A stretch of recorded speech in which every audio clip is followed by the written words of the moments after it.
ஜெயலலிதா அவர்களுடைய பாலிசியில திமுகவினர் எது செஞ்சாலும் தவறு. அந்த இடத்துல விஜய் தன்னை பொசிஷன் பண்றாரு. கிட்டத்தட்ட ஜெயலலிதாவாக மாற முயற்சி பண்றாரு.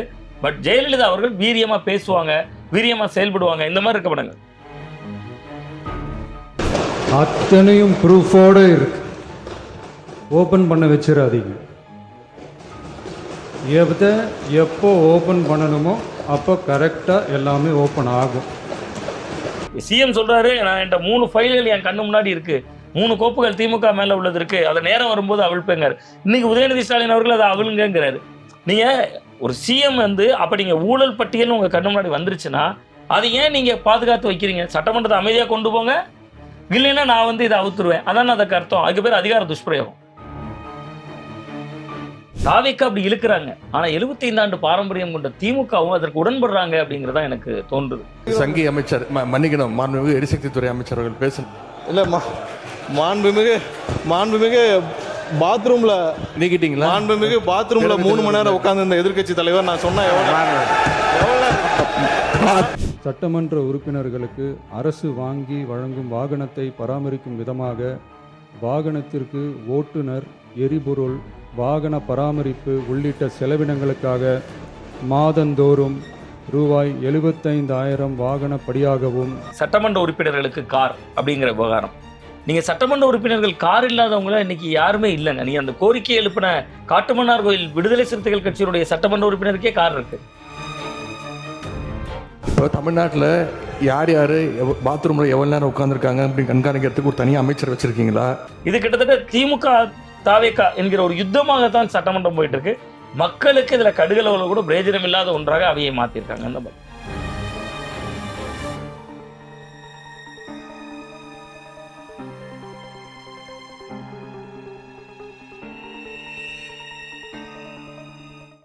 தமிழா பல்ஸ் பார்வையாளர்களுக்கு வணக்கம். இன்று நம்முடன் இருப்பது மூத்த பத்திரிகையாளர், அரசியல் விமர்சகர் சுவாமிநாதன் அவர்கள். அவருடன் பேசலாம். வணக்கம் சார். வணக்கம் சார். நீங்கள் இப்போ சட்டசபை கூட்டத்தோட நடந்துகிட்டு இருக்கு அது இன்னைக்கு பார்த்தீங்கன்னா ரொம்ப காரசாரமான விவாதம். சங்கி அமைச்சர், 3 மணி நேரம் பாத்ரூம்குள்ள இருந்த எதிர்க்கட்சி தலைவர், அந்த மாதிரிலாம் நடந்துட்டு இருக்கு. எப்படி பார்க்குறீங்க இந்த கூட்டத்தொடர்? இல்லை சார், சட்டமன்றம் என்பதற்கான மரபுகள் உடைத்தெறியப்பட்டிருக்கு சார். அது முதல்ல உண்மையிலே கவலை அளிக்குது. ஒரு பத்திரிகையாளராக, ஒரு சமூகத்தினுடைய நலம் விரும்பியா நம்ம பார்த்தோம்னா இந்த சட்டமன்றம் காரசாரமா இருக்கு. ஒருவேளை லைவ் காட்டுறோம், மக்கள்லாம் பார்க்கணுங்கிறதுக்காக சினிமா எப்படி ஒரு கமர்ஷியல் தன்மையோடு இருக்குமோ அந்த தன்மையை நோக்கி அதை நகர்ந்துருச்சு. தாவேக்கா அப்படி இழுக்கிறாங்க. ஆனா 75 ஆண்டு பாரம்பரியம் கொண்ட திமுகவும் அதற்கு உடன்படுறாங்க அப்படிங்கிறதா எனக்கு தோன்றுது. ஒரு 2 நாட்களுக்கு முன்பு சட்டமன்றத்தில், ஒரு 4-5 நாட்களுக்கு முன்பு பேசுற திமுகவுடைய சட்டமன்ற உறுப்பினர் ஆதவர்ஜனா தான் எனக்கு சீட் வாங்கி கொடுத்தாருன்னு சொல்ற இடத்துல இருந்தே தொடங்குது. மாமான்னு சொல்லி ஒருவரை அழைக்கிறார் ஒரு சட்டமன்ற உறுப்பினர். உடனே இவர் கேட்கிறார், ஜீவா போட்டிருக்கா? துணை சபாநாயகர் கேட்கிறார், ஜீவாவா இருக்கு, மாமான்னா கூப்பிடக்கூடாதுங்க அப்படிங்கிறார். நேரு மாமான்னு சொல்றோம், ஜீவாவா போட்டிருக்கு. 1. 2வது, விஜய் அவர்களுடைய இந்த வெற்றிக்கு காரணமே குழந்தைகள் அவரை மாமான்னு பார்த்ததுனாலதான். அவர் தானே மாமா சீரே கொடுக்குறாரு, அப்ப அதுக்கு ஜீவா போட்டிருக்கா? இப்படி பல விவாதங்கள் ஆளுங்கட்சி என்றால் ஒரு நிலையாகவும் எதிர்கட்சிகளுக்கு ஒரு நிலையாகவும் நடத்தப்படுது. பட் அது ஒரு இன்னைக்கு கூட பாக்குறேன் அந்த உரையில ஆதவர்ஜன் அவர்கள் சொல்றாரு, நாங்க எந்திரிச்சு நிக்கட்டுமா, நாங்க நின்னா எங்களோட பலம் தெரியும் அப்படிங்கும் போதே பின்னாடி இருந்து எந்திரிச்சு நிக்கிறாங்க. அப்ப நீங்க கண்ணியம் மிகுந்த ஒரு சபை, அந்த சபையினுடைய மரபுகள் உடைக்கப்படுது. அது உள்ளபடியே கவலை அளிக்கக்கூடிய ஒன்றாக இருக்கு. பட் அங்க வர்றவர்கள் புதியவர்களாக இருக்கலாம். ஆனா இன்னைக்கு தலைவர் சுந்தரம் அவர்கள்லாம் ஒரு முக்கியமான ஒரு வினா எழுப்பினார் சார் சபாநாயகரை நோக்கி. அபிஷியல்ஸ் எங்க, உங்க பின்னாடி அபிஷியல்ஸ் உட்காரணும், அவங்க கூட இன்னைக்கு இருக்கல அப்படிங்கிறாங்க. அப்ப கிட்டத்தட்ட அது ஒரு கேளிக்கைக்குரிய ஒன்றாக சட்டமன்றம் மாற்றப்பட்டு கொண்டிருக்கிறது. அந்த மரபுகளை அவங்க பின்பற்றணும். அதுக்கான காலம் அவர்களுக்கு அடுத்தடுத்த கூட்டங்களை வாய்க்கணும்னு எதிர்பார்ப்பதை தவிர ஒரு வழி இல்லைன்னு தான் பார்க்கிறேன். முதலமைச்சருக்கு அவரோட அறையை மாத்துறது, எதிர்க்கட்சி தலைவருக்கு அரசு பங்களா கொடுக்கணும் அப்படிங்கிற விவாதங்கள்லாம் இருக்கு. சட்டமன்ற உறுப்பினர்களுக்கு கார் அப்படிங்கிற விவகாரம், நீங்க சட்டமன்ற உறுப்பினர்கள் கார் இல்லாதவங்கள இன்னைக்கு யாருமே இல்லைங்க. நீங்க அந்த கோரிக்கை எழுப்பின காட்டுமன்னார் கோயில் விடுதலை சிறுத்தைகள் கட்சியினுடைய சட்டமன்ற உறுப்பினருக்கே கார் இருக்கு. அவருக்கு 15 ஆண்டுகள் ஆகிவிட்டதுங்கிறாங்க. நீங்க இன்னொன்று, எம்எல்ஏக்களுடைய சம்பளம் என்ன? இன்னைக்கு நீங்க ஒரு கடைநிலை ஊழியர்கள் ஒரு 40,000 30,000 சம்பளத்தில் வேலை செய்பவர்கள் கூட லோன் போட்டு கார் வாங்குறாங்க. அந்த கால அளவே ஒரு வங்கி கடனுக்கு நம்ம போனாலே கார் லோன்லாம் 7 வருடங்கள் தான். நீங்க 1,05,000 நான் பழைய சம்பளத்தை சொல்றேன். இப்ப அதுலயே 75,000 கூட்டியாச்சு.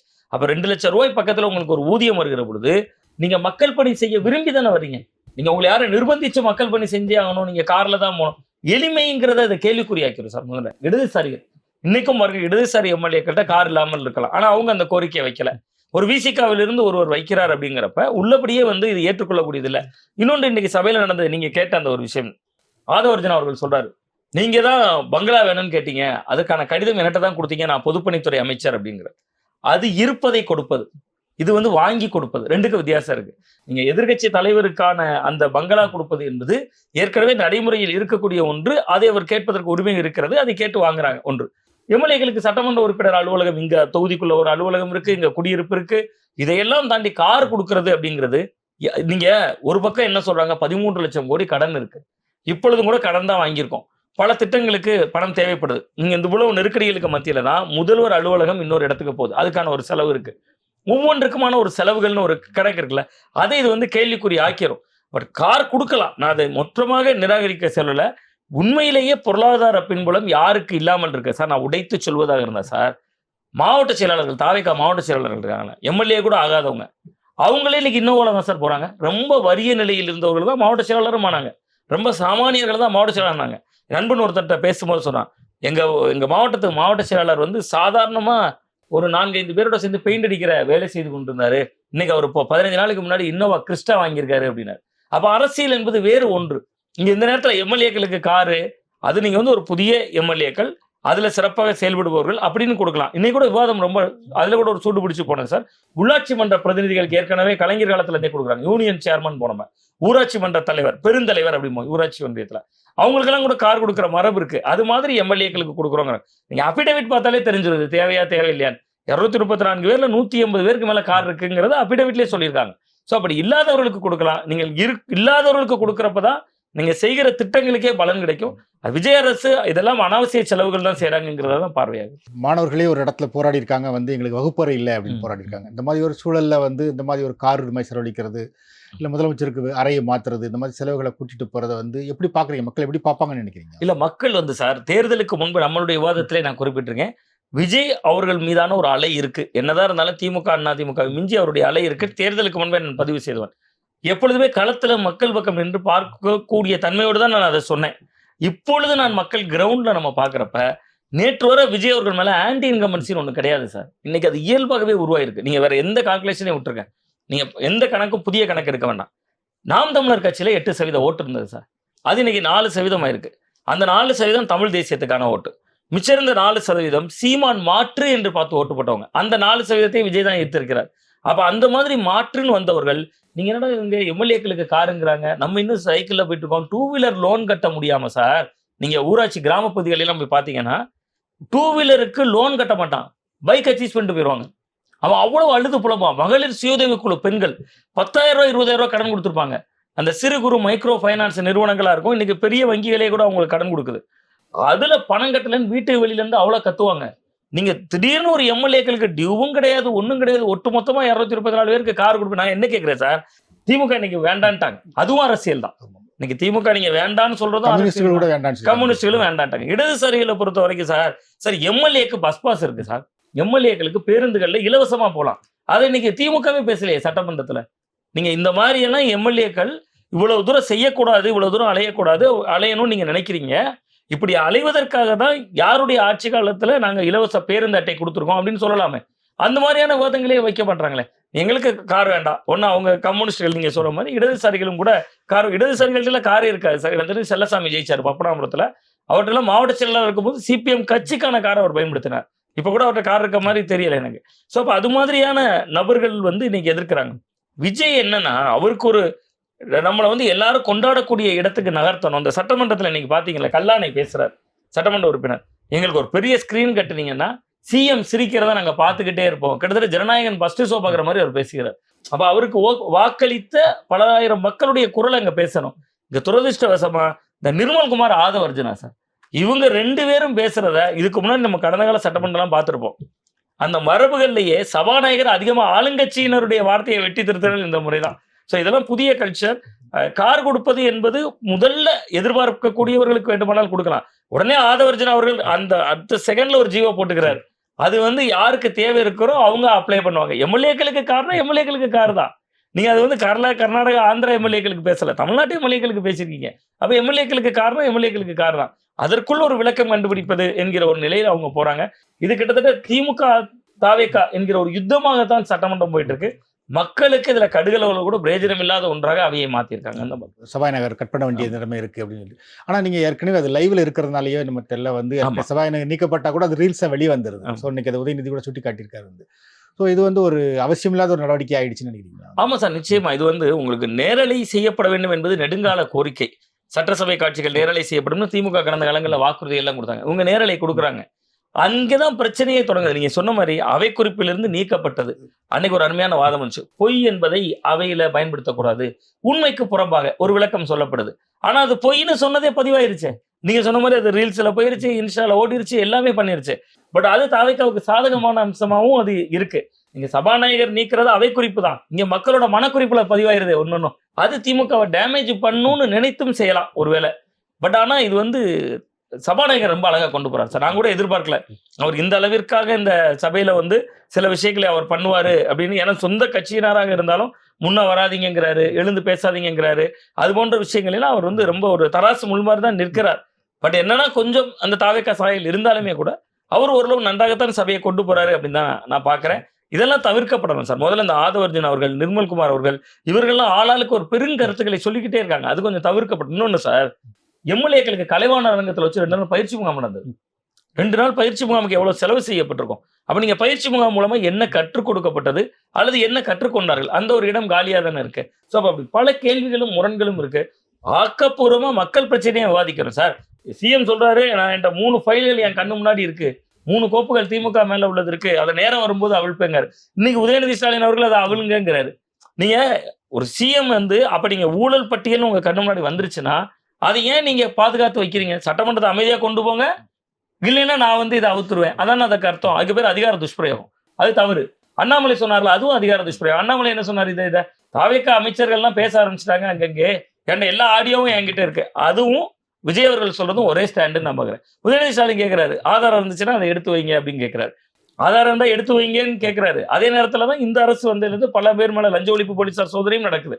திமுகவும் மிஸ்டர் கிளீன் இல்ல, தாவேக்காவும் மிஸ்டர் கிளீன் இல்லைங்கிறது இப்ப மக்கள் மன்றத்தில் அம்பலப்பட்டு இருக்கு. அதை தாவேக்கா கொஞ்சம் தவிர்த்து இருக்கணும் அப்படின்னு தான் நான் பார்க்கிறேன். தேர்தல் பிரச்சாரங்கள்ல விஜய் என்ன சொன்னார் அப்படின்னா வந்து, நான் வந்த உடனே ஊழல் புகார்கள் எல்லாத்தையுமே வந்து வெளியிடுவேன், நடவடிக்கை எடுப்பேன் அப்படின்னு சொன்னார் வந்து. ஆனா இப்போ வந்து பட்டியல் இருக்கு, நான் தேவைப்பட்டா வெளியிடுவேன் அப்படிங்கிறாரு வந்து. எப்படி பாக்குறீங்க? அந்த ஒரு ஒண்ணு வந்து திமுக கூட ஒரு சமரசத்துக்கான ஒரு பேச்சுவார்த்தையா இது, இல்லைன்னா வெளியிட பயப்படுறாரு, நடவடிக்கை எடுக்க பயப்படுறாரு அப்படின்னு எடுத்துக்கலாமா? சமரசம் அப்படின்னு நான் பார்க்கல. அது என்ன நினைக்கிறாருன்னா, நம்ம ஒரு விஷயத்த பேசாம அது வைத்து கொண்டு இருக்கிற வரைக்கும் தான் அது ஒரு அச்சுறுத்தலாக இருக்கும். அப்ப திமுகவினர் சட்டமன்றத்தில் ஐயோ சிஎம் அதை அவுத்துருவார் போல இருக்குங்க, அந்த ஃபைல் எடுத்துருவார், இந்த ஃபைல் எடுத்துருவார், ஒரு அச்சமூட்டுகிற உணர்வு. நீங்க அச்சமூட்டுகிற உணர்வு நீங்க கரெக்டா உள்வாங்கினீங்கன்னா, தாவேக்கா அரசியலை நுட்பமா கவனிச்சோன்னா கரெக்டா இந்த சட்டமன்ற கூட்டத்தொடர் கூடுவதற்கு முந்தைய நாள்ல உதயநிதி ஸ்டாலின் அவர்கள் கைது செய்யப்படுறார். சட்டமன்ற கூட்டத்தொடர் கூடுவதற்கு 1 வாரம் 10 நாட்களுக்கு முன்பா விளாத்திக்குளம் எம்எல்ஏ மார்கண்டையன் கைது செய்யப்படுறார், அனிதா ராதாகிருஷ்ணன் கைது செய்யப்படுறார். இவங்கெல்லாம் ரொம்ப சீனியர்ல கட்சியில. அப்ப கிட்டத்தட்ட உதயநிதி ஸ்டாலின் அவர்களும் கைது செய்யப்பட்டார். விசாரணை நீதிமன்றம் சொல்லிச்சுல சார், 12:30 மணி வரையும் கைது பண்ணாதீங்கிறது. கண்டெம்ட் ஆஃப் கோர்ட் வரும். ஆனா கண்டெம்ட் ஆஃப் கோர்ட்டை திமுகவும் கேட்கல. நீங்க திமுக தான் கேட்கணும். அதில் சார் நீங்க கைது பண்ணக்கூடாதுன்னு சொல்லிருக்கீங்க, அவங்க பாருங்க தஞ்சாவூர் கூட்டு போயிட்டு இருக்காங்கன்னு அவங்க கண்டெம்ட் ஆஃப் கோர்ட் போயிருக்கணும். திமுகவும் அதுல போகல. அப்ப கிட்டத்தட்ட இது என்னன்னா ஒரு அச்சுறுத்தல் ஆட்டம். ஜெயலலிதா அவர்களுடைய பாலிசியில திமுகவினர் எது செஞ்சாலும் தவறு, அந்த இடத்துல விஜய் தன்னை பொசிஷன் பண்றாரு. கிட்டத்தட்ட ஜெயலலிதாவாக மாற முயற்சி பண்றாரு. பட் ஜெயலலிதா அவர்கள் வீரியமா பேசுவாங்க, வீரியமா செயல்படுவாங்க, இந்த மாதிரி இருக்க மாட்டாங்க. நீங்க பத்திரிகையாளர்களையே சந்திக்க மறுக்கிற ஒரு முதல்வராக அவர் இருக்கிறார். அந்த போக்கெல்லாம் மாறணுங்கிறதா எதிர்பார்ப்பார். இன்னைக்கு வரைக்குமே அவர் விஜய் பேசல அப்படிங்கிற வந்து ஒரு குற்றச்சாட்டு அது இருந்துகிட்டே இருக்கு வந்து.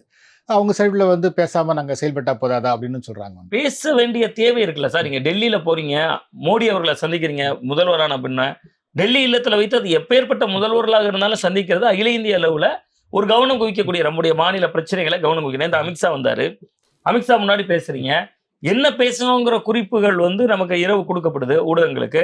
நான் என்ன சொல்றேன், முதல்வர் வெளியில் வந்து காவிரி பிரச்சனையில நான் தீர்க்கமான குரல் கொடுத்துருக்கேன். நீங்க சட்டமன்றத்துக்குள்ள சொன்னாரு சார். சார் ஒண்ணுமே இல்லை, நான் தாவேக்கா அவனுடைய இமேஜ் எப்படி இருக்குன்னு தாவேக்கா நண்பர்களும் இந்த வீடியோ மூலமா தெரியட்டும்னு சொல்றேன். தேர்தலுக்கு முன்பு விஜய் ஒரு விஷயம் பேசினார்னா, மற்றவங்களுக்கெல்லாம் எலெக்ஷன், எனக்கு எமோஷன் அப்படின்னு அவர் பேசினார்னா, நீங்க வீட்டுக்கு போனாலும் நான் வீட்டுக்கு போனாலும் அங்க போற வழியிலேயோ ஏதோ ஒரு சந்திக்கிற நபரோ அந்த விஷயத்த பேசுவாங்க நம்ம கிட்ட. அவர் பாருங்க அந்த கூட்டத்தில் பாருங்க 10 ரூபா பேட்டரை பேசிட்டாரு. நாமக்கல்ல பாருங்க, அந்த ஏரியா பாருங்க, டெல்டா பெல்ட்ல பாருங்க 40 ரூபா சாக்கு மூட்டைக்கு வாங்குறாங்களா நெல்லுக்கு. இப்படி ஒவ்வொன்றும் மக்கள் மன்றத்தில் பேசு பொருளாச்சு. நான் ரொம்ப எளிதான ஒரு கேள்வி கேட்கிறேன் சார். அண்மையில முதல்வர் சட்டமன்றத்துல பேசுறார், காவிரி பிரச்சனையை பத்தி பேசுறார். நான் கர்நாடகா போறதுனால எனக்கே அவமானம் வந்தாலும் பரவாயில்ல அப்படின்னு தான் நான் அந்த முடிவெடுத்தேன் அப்படின்னு. டெல்டா கொண்டாடணுமே. டெல்டால இருக்கக்கூடிய ஒவ்வொரு விவசாயிகளும் வந்து எங்களுக்காக முதல்வர் பாருங்க இந்த ரிஸ்க்குக்கு தயாரா தேர்தலுக்கு முன்பு ஒரு ஆன்டி இன்கமன்சி இல்லாத ஒரு விஜய் இருந்திருப்பார்ல, அந்த விஜய் இதை பேசியிருந்தாருன்னா அவர் ஒரு முதல்வராக கூட இல்லாம நான் தாவேக்காங்கிற ஒரு கட்சி சார்பிலேயே நான் அந்த கூட்டணியில காங்கிரஸ்ல இருக்கேன், நான் நினைத்தால் வாய்ப்பு வந்தா டி.கே. சிவகுமாரை போய் சந்திப்பேன், அவரை நான் அவமானப்படுத்தினா கூட தமிழ்நாட்டுக்காக நான் அந்த அவமானத்தை தாங்கிக்குவேன் இந்த விஜய் பேசியிருந்தாருன்னா, தேர்தலுக்கு முன்பு பேசியிருந்தாருன்னா விஜய் விவசாயிகள் எந்த அளவுக்கு கொண்டாடிப்பாங்க. பட் நீங்க அவர் முதல்வர் என்கிற ஒரு இருக்கையில இருந்துட்டு அதே விஷயத்த பேசுறாரு, கிரவுண்ட்ல அது ஜெல்லாகல. இவ்வளவுதான் மேட்ரு. அப்ப நீங்க கிரவுண்ட்ல ஜெல்லாகணும் அப்படின்னா ஆளுங்கட்சியால ஒண்ணு பேசி ஜெல் பண்ணவே முடியாது. எலெக்ஷன் இல்லை எமோஷன், மற்றவங்களுக்கெல்லாம் தேர்தல் எங்களுக்கு இது உணர்ச்சி பெருக்கு, இந்த ஆட்டம் எல்லாம் தேர்தலுக்கு முன்னாடி ஆடலாம். இப்ப விவசாயிக்கு தோணும் 75,000 ரூபாய் வங்கி கடன் தள்ளுபடி, இது இவ்வளவு போராட்டம் பண்ணி தான் வந்திருக்கு, காவிரியில உரிய நேரத்துல தண்ணி வரல, ஆடி பெருக்குக்கு தண்ணி இல்ல, நம்ம விவசாயிகளுக்கு லிட்டருக்கு பாலுக்கு 3 ரூபா கூட்டியிருக்காங்க, 3 ரூபா கூட்டியிருக்காங்கன்னு தாவேக்காரன் கைதட்டுறாங்க. பால் கூட்டுறவு உற்பத்தியாளர் சங்கம் சொல்றாங்க எங்களுக்கு 7 ரூபா கூட்டியிருக்கணும், 10 ரூபா கூட்டியிருக்கணுங்கிறாங்க. அப்ப நீங்க திடீர்னு கூப்பிட்டு ஒரு 10 ரூபா கூட்டினாலும் 11 ரூபா ஏன் கூட்டலங்கிற கேள்வி வரும். அதுதான் ஆளுங்கட்சி அரசியலுக்கும் நீங்க ஒரு வெளியில இருந்து பண்ணக்கூடிய அரசியலுக்கு வித்தியாசம். தாவேக்காவினர் அதை காலதாமதமா தான் உணர்வாங்க. இப்ப நம்ம சொல்லும்போது கூட உங்களுக்கு மிகையா தோன்றலாம். நான் என்னோட கேள்வி சுருக்கம் தான் சார். காவிரியை பத்தி இவ்வளவு உணர்வுபூர்வமா அவர் பேசினார் சட்டமன்றத்துல. ஆனா காவிரியில நான் டெல்டால இருக்கக்கூடிய பல விவசாய அமைப்புகளோட தொடர்புல இருக்கேன். எங்க முதல்வர் இப்படி பேசிருக்காங்க, அவரு பேசுவாருங்க எங்களுக்கு தண்ணி வரலையங்கன்னு ஒரு வரியில் கடந்து போறாங்க. இந்த இடைவெளியை வந்து புரிஞ்சுக்கணும் தாவேக்காவினர். சட்டமன்றத்தில் அந்த தொகுதி மறுசீரமைப்பு பற்றி ரொம்ப உறுதியாக இருந்தாங்க வந்து அது மாற்றவே கூடாது அப்படின்னு சொன்னாங்க வந்து. ஆனால் இப்போ நேற்று அமித்ஷாவை சந்திச்ச பிறகு வந்து அதுலேயும் ஒரு மாற்றம் வந்திருக்கு வந்து ஒரு பெர்சன்டேஜ் அடிப்படையில் அப்படின்னு அது இன்னைக்கு உதயநிதியும் கேள்வி எழுப்பியிருக்காரு. இல்ல சார், அது வந்து கிட்டத்தட்ட தொகுதி மறுவரையறை விஷயத்துல தமிழ்நாட்டு நலனுக்கு நின்றதை விட தாவேக்காட்ட அதுல ஒரு ஸ்டாண்ட் இருந்துச்சு. பிஜேபியோட திமுக போறாங்களா இல்லையான்னு தெரிஞ்சுக்கணும், அதற்காக கொண்டு வரப்பட்ட தீர்மானம் அது. அவங்க வந்து நீங்க எம்பிக்கள் கூட்டத்தை போட்டாரு, எம்பியே இல்லாத ஒரு கட்சி எம்பிக்கள் கூட்டத்தையும் போடுறாங்க. எம்பிக்கள் கூட்டத்தை போட்டு அதுல திமுக பங்கேற்கல, பாருங்க அவங்களுக்கு தொடர்பு இருக்கு அதனால பங்கேற்கல அப்படின்லாம் சொல்லிடுவாங்க. ராகுல் காந்தி வந்து எட்டப்பன்னு சொன்னாரு சார், இவ இங்க ஒரு பேச்சு பேசிட்டு அங்க ஒரு பேச்சு பேசுறாரு, அதை எப்படி உள்வாங்கிக் கொள்வது? அப்ப தொகுதி மறுவரையறை விஷயத்துல கிட்டத்தட்ட 3 நிலைப்பாடுகள் இருக்கலாம் சார். ஒன்று, தொகுதி மறுவரையறை என்பது கூடவே கூடாது, அடுத்த 25 வருஷத்துக்கு கழிச்சு பண்ணிக்கங்க அப்படிங்கிறது. இன்னொன்னு ப்ரீஸ் பண்றது, அதை அப்படியே வச்சிருங்க. 3வது, தமிழ்நாட்டுக்கு பாதகம் இல்லாத அந்த 7.18ங்கிற பிரதிநிதித்துவத்தை அப்படியே தக்க வைக்கிற மாதிரியான எங்களுக்கு தொகுதி மறுவரையறை பண்ணுங்க. இந்த 3ல இப்ப எங்களுக்கு தமிழ்நாட்டுக்கு பாதகம் இல்லாதங்கிற இடம் நோக்கி அவர்கள் நடந்துட்டார். இதெல்லாம் திமுகவும் சொல்லுது, இதெல்லாம் அண்ணா திமுகவும் சொன்னாங்க. ஸோ அப்ப அந்த இடம் வந்து ஒரு சென்ட்ரல் கிட்ட தான் பணிந்தே போகல. இதுல வந்து நம்ம இப்படி பேசிட்டு இருக்கோம் சார். தாவேக்காவினர் எல்லாரும் இன்னைக்கு வாட்ஸ்அப்ல பேஸ்புக்ல ஒரு பதிவு போடுறாங்க, நீங்க கவனிச்சிருப்பீங்கன்னு நினைக்கிறேன். அமித்ஷா வந்து எல்லாரும் முன்னாடியும் எல்லா முதல்வர் முன்னாடி கால் மேல கால் போட்டிருக்காரு.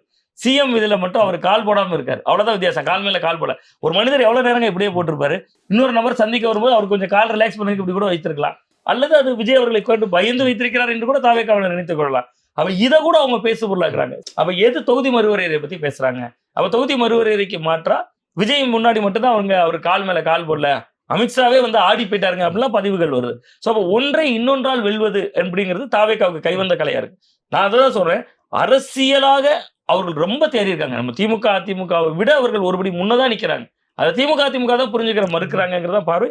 தொகுதி மறுவரையறை விஷயத்துல அவர்கள் வந்து நேரத்திற்கு தகுந்தவர் தன்னுடைய முடிவை மாற்றியிருக்காங்க. அந்த அணுகுமுறை கண்டிக்கத்தக்கது அப்படின்னு. தென் மாநில முதலமைச்சர்கள் மாநாட்டில் அமித்ஷாவை சந்திச்சிருக்காரு. இது வழக்கமான சந்திப்பு தான் அப்படின்னு அவங்க சொன்னா கூட இல்லை இதுக்கு பின்னணி வேற இருக்கு அப்படின்னு சில தகவல்களும் வருது. சம்பிரதாய நிகழ்வு முதல்ல ஒரு கடந்த 2022ல இதே போன்று திருவனந்தபுரத்துல தென் மாநில முதல்வர்கள் மாநாடு நடந்தது. அன்றைக்கு அதனுடைய துணைத் தலைவராக பினராயி விஜயன் அவர்கள் இருந்தார், அன்றைய முதல்வர். இன்றைக்கு இங்க விஜய் அவர்கள் அதற்கு துணைத் தலைவராக இருக்கிறார். ஸோ இந்த சந்திப்புக்கு பின்னால் வந்து இருக்கக்கூடிய விஷயங்கள் அப்படின்னு பாத்தீங்கன்னா சிபிஐ விசாரணை இருக்கு, கரூர் சம்பவம் போன்ற துன்பியல் நிகழ்வுகள் இருக்கு, திமுக பாஜக சிநேகம் காட்டுவதற்கான சூழல் இருக்கிறதா சொல்லப்படுது. தொகுதி மறுவரையறை டெஸ்க்கு வந்துச்சுன்னா, பெஞ்சுக்கு வந்துச்சுன்னா அதை வந்து கிட்டத்தட்ட திமுக ஆதரிக்கும் என்கிற ஒரு நிலைப்பாடு தமிழ்நாட்டில் பேசுபொருளா நம்பப்படுது. ஸோ இந்த சூழல்ல பாஜக ஒரு மென்போக்கை நாங்க கையாளுறோங்கிற தெளிவு கூட படுத்திருக்கலாம். நீங்க தமிழ்நாட்டு நலனே அவர் வந்து குறைவா தான் பேசியிருக்காரு. நான் நேற்று கூட ஒரு தொலைக்காட்சி விவாதத்தில் அதை சுட்டி காட்டினேன். நீங்க கேட்ட கூட இருந்த ஒரு நண்பர் சொன்னாங்க, அவர் தென்னிந்தியாவின் குரலை ஒழிச்சிருக்காரு விஜய் அப்படின்னாரு. தென்னிந்தியாவின் குரலை ஒழிக்கிறதுக்கு கேரளத்தினுடைய குரலை ஒழிக்க சுதீசன் இருக்காரு, ஆந்திராவுடைய குரலை ஒழிக்க ஆந்திர முதல்வர் இருக்காரு, கர்நாடகாவின் குரலை ஒழிக்க டி.கே. சிவகுமார் இருக்கார். என் தமிழ்நாட்டின் குரலை ஒழிக்கிறதுக்கு தான் விஜய் அவர்களை மக்கள் தேர்ந்தெடுத்திருக்காங்க, தமிழக வெற்றி கழகம்னு பேர் இருக்கு. ஸோ அப்போ அதை கூடுதலாக ஒழித்திருக்கணும். பட் நீங்க இன்னொரு விஷயம் பாத்தீங்கன்னா சார், அகில இந்திய அளவுல விஜய் அவர்களை ப்ரமோட் பண்றதுக்கான வேலைகள் நடக்குது. கேரளால நடக்குது. கேரளால வந்து ரசிகர்கள் மன்றத்தை பாலக்காடு போன்ற இடங்கள்ல இன்னைக்கு கிளை போட்டுட்டாங்க. கிட்டத்தட்ட தாவேக்காவே அதிகாரப்பூர்வமாக கேரளால வந்து விட்டது. அதே மாதிரி கர்நாடகா, ஆந்திரா போன்ற மாநிலங்கள்ல வட இந்தியா ஃபுல்லா ரீல்ஸ். கிட்டத்தட்ட விஜய் ஆட்சி தமிழகத்தின் பொற்காலம், சோழர்கள் காலத்துக்கு அப்புறம் இப்பதான் தமிழகத்தின் பொற்காலம் வந்திருக்குன்னு தொடர்ச்சியா ரீல்ஸ் வருது. இதுல 2 பேரையும் உஷ்ணப்படுத்தும். தாவேக்கா ஆடுற ஆட்டம் தவறு. அதை நான் இன்னைக்கு சொல்லும்போது மிகையா தெரியும். தன்னை பிரதமர் வேட்பாளர் என்று விஜய் நம்ப ஆரம்பித்தார் என்று சொன்னால், அவர் மட்டும் நம்புறாரு நான் சொல்ல, சட்டமன்றத்தில் பேசுறாங்க பாருங்க.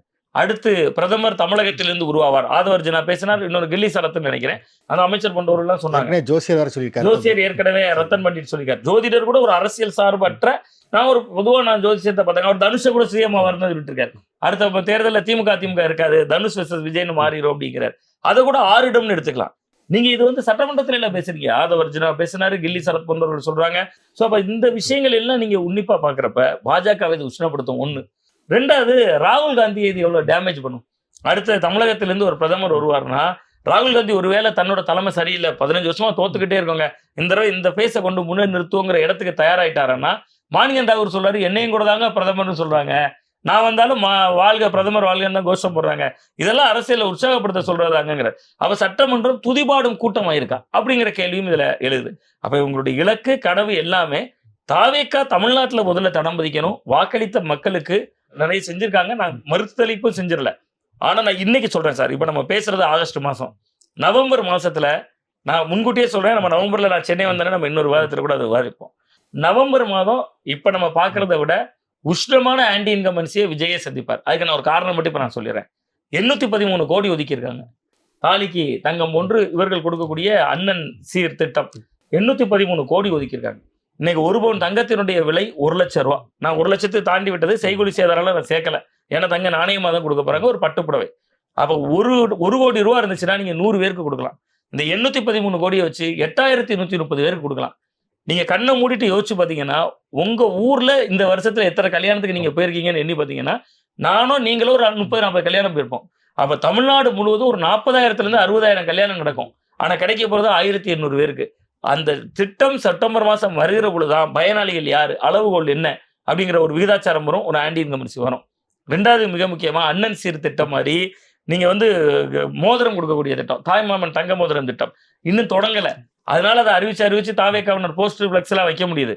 நீங்க குமரி மாவட்டம் ஒரு உதாரணத்துக்கு நான் எடுத்துக்கிறேன். அரசு மருத்துவமனைகள்னு கண்ண மூடி என்ன, ஆசாரிபள்ளம் அரசு மருத்துவமனை, பூதப்பாண்டி ஜிஹெச், குலசேகரன் ஜிஹெச்னு ஒரு 10 மருத்துவமனைகள் தான் இருக்கும்.